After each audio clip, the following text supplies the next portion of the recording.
মিথ্যা মামলা প্রত্যাহার, ব্যবসায়ীদের হয়রানি বন্ধে কামারজনী ইউনিয়ন পরিষদের চেয়ারম্যান, স্থানীয় আওয়ামী লীগের সহ সভাপতি মতিউর রহমানের চাঁদাবাজি বন্ধের দাবিতে গাইবান্ধায় মানববন্ধন ও বিক্ষোভ মিছিল অনুষ্ঠিত হয়েছে।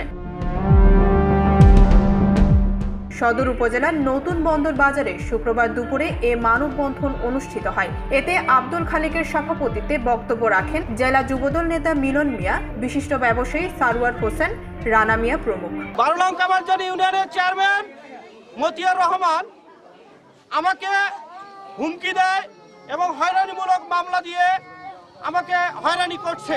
মানববন্ধনে বক্তারা দ্রুত সময়ের মধ্যে মিথ্যা মামলা প্রত্যাহার, চেয়ারম্যানের চাঁদাবাজি বন্ধ ও পুলিশি হয়রানি বন্ধের দাবি করেন। চাঁদাবাজি বন্ধ না হলে ব্যবসায়ীরা বৃহত্তম আন্দোলন গড়ে তোলার হুঁশিয়ারি দেন।